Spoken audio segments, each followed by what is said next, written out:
Vinyl community, I'm back to do a recent vinyl finds video. Yeah, it's not been a while at all. Did one just a couple of days ago. But I have some more stuff to show you that didn't fit in one video. Playing in the background, Mushroom, Early One Morning, reissue on Pilot Records. Thank you so much, Ben, for this one. Received this as a VCLT from Ben a couple of years ago now, I think. And it's been a long time since I played it, so thank you so much. Really cool. Folky prog with a lot of violin. Really ball. Cool. So yeah, the finds. A lot of jazz, but starting with this one, I finally ripped the plastic off of this one. This is Bowie's latest Black Star. Fantastic record. Everything has been said about this. I actually bought this the day it was released. My mom was at a store and they hold a little bit of vinyl, and I asked about if they had the new Bowie record, and they did. So I managed to get a first European press of that. But I've waited after the whole hype was over to listen to it. So I actually listened to it the first time 2 days ago. I've been soaking up the Bowie back catalog and talking about Bowie instead of listening to the new one. I haven't even seen the video. So yeah, and it's a really good record. Not his best, but really good, and with a lot of emotions, obviously. Moving on. As soon as I got word about this being reissued, I pre-ordered it somewhere along the highway with Cult of Luna, Swedish post-rock, post-metal band up north in Sweden. This is one of the best metal albums ever recorded in Sweden. Came out in 2006. I bought the CD when it came out, and I've played it to death. I know the entire record all the way through. It's a fantastic release. And so I snagged the reissue when it came out now. Highly recommended. And moving on to Record Store Day. This is not an official Record Store Day release, but it was released on Record Store Day. And it's Björn Famne. This is a garagey lo-fi bluesy psychedelic record. Björn Famne released this as a single in 1975, and it's nowhere to be seen. I don't think he's ever done anything else. He plays all the instruments except for drums, and it's an EP. The intro of this is Visa från Utan Myra, which is a Jan Johansson song. He does an incredible job of doing his own thing with that. But the track is Vampire that you want to look up if you're interested in Psyche. It has like break beats and crazy guitars and an awesome voice. Vampire, Björn Famne, really good. So a cool release on Record Store Day. And another one, not on the Record Store Day list, but released on Record Store Day, was Jonas Kullhammar and the New Kids on the Rock. Jonas Kullhammar, saxophonist from Sweden, and also the founder of Moodys Moves Records. Snagged this, limited to 300 copies, and it's okay. It's a good record, not a perfect record at all. And one of the guys playing here, I think it's the piano player. Johan Graden, maybe. He's in Brända Broar, the band that Anders released on his Signal and Sounds record label. I think it's that guy. Someone in the quartet, at least. This is an official Record Store Day release, and this was the one that I wanted. I wanted another piece also, US release, I think, that I have pre-ordered online now after all the hoopla. That's in the mail, so hopefully I get that today. But this was the other one that I really wanted, Swedish release.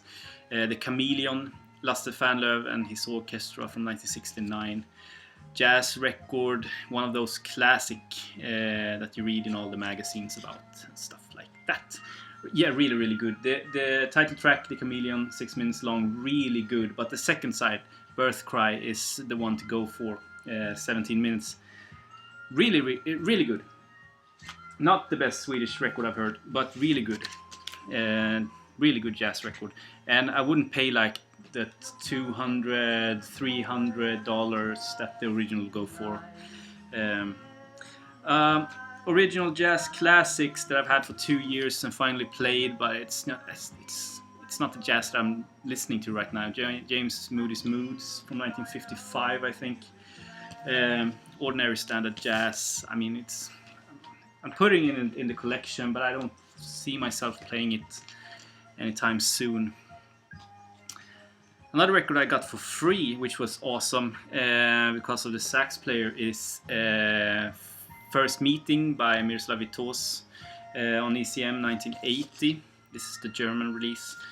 Really good jazz. Also a quartet with Kenny Kirkland and Jon Christensen on drums, but with John Sermon on soprano saxophone, which is fantastic. Really, really good. It has that kind of ECM sound to it, but I love Sermon's playing, and this is no exception. And obviously Vitos is really good on this too. All songs composed by Vitos and recorded in Oslo 79, released 80. And another ECM that I got for pretty cheap was, and in really good condition, is Chick Corea's Return to Forever. I didn't have this on vinyl. This is also a German release. So yeah, happy to finally have this, to add this in the collection. Joe Farrell on flutes and soprano saxophone, Stanley Clark on bass, Aito Moreira on percussion drums, and Flora Purim on vocals and percussion also. I mean, it's a classic. I've heard it digital a lot of times, but never owned it on vinyl. So $4-5 or something like that, I grabbed it. This was awesome, really, really good. Now it's more over to free jazz. Lester Bowie's RopeaDope with Don Moye, Joseph Bowie, the brother, Raymond Chang, violinist Charles Bobby-Shaw, and Malaki Favor Megistus. I can't pronounce that. So this is with personnel from Art Ensemble of Chicago and the Human Arts Ensemble, I think. He tried to make the music sound like a boxing match, and I think that he does a great job. And it's interesting, really interesting, and not hard to listen to all the way through. It's very out there kind of free jazz, but it's easy to grab if you understand what I mean. Cheers. And I'm going to show you the next one, and in comparing those two, this is harder to get into, and I actually think that RopeaDope was a better listening experience, but I'm really starting to love this band, and it's Art Ensemble of Chicago's Phase 1, the French first press on America Records, and this was released 1971. RopeaDope is 1977. I think 71, yeah. This was not the best Art Ensemble of Chicago I've heard. La Stanza en Sophie, I think it was called. The one that I got is a better record in my opinion, but it's totally different, obviously. But this may be the record I've heard so far that I like the least, but it's still a fantastic record. 2 songs, just 2 long-ass songs on 20 minutes each, which the first one is a tribute to John Coltrane, and the second one is a tribute to Albert Ayler. So Art Ensemble of Chicago. The American press of this had a different cover, so I think that only the original French first press had that cover. And talking about Coltrane, I finally add a original first press of an Impulse record to my collection. It's Coltrane live at the Village Vanguard again. First press, 1966, live recording. Naima is the first side, the song from Giant Steps, and My Favorite Things on the second side. And now that I've heard Coltrane a bit, and a lot of versions of My Favorite Things, it's cool to you can really hear the difference in the periods when he evolved. And this is very out there, free jazzy, but he comes back to the my favorite things melody ever so often through the 20 minutes or whatever it's going for. So yeah, but an original press of an Impulse record. Check.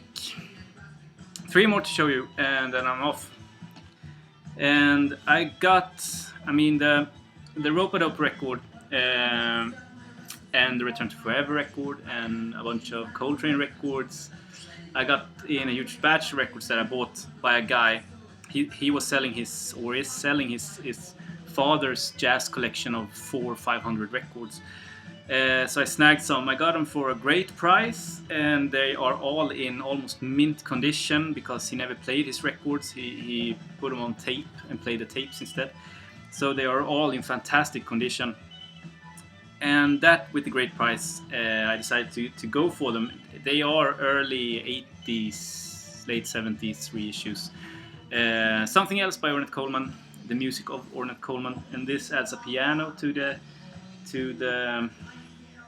bunch. You have Don Cherry, Don Payne, and Billy Higgins on drums, and Walter Norris on piano. The only one of the early stuff, I think, that adds a piano at least.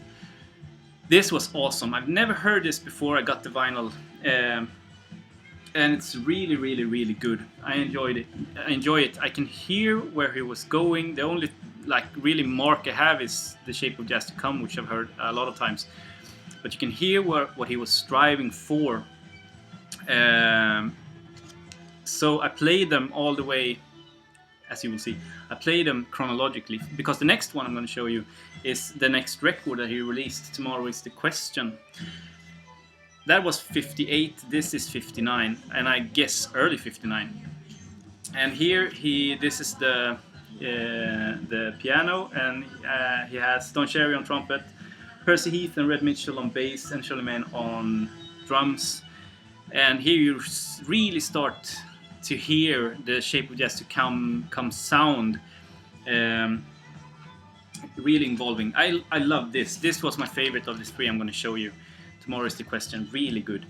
And then in 1959, I think maybe summer, I'm only guessing now, The Shape of Jazz to Come came, and then 1959, and I guess a little bit later,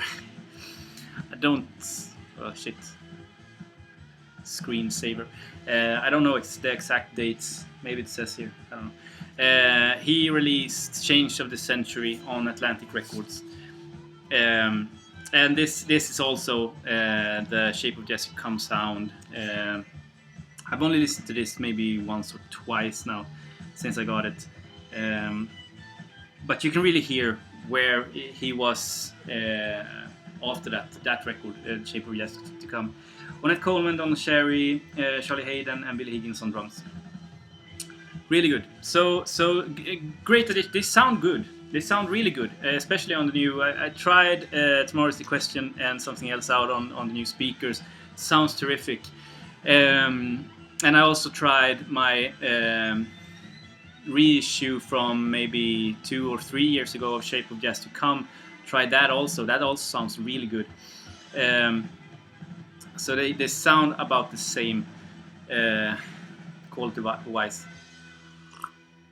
And I'm super happy. So good additions to the Ornette Coleman collection of music. So that's it. Take care. Have a good day. Bye.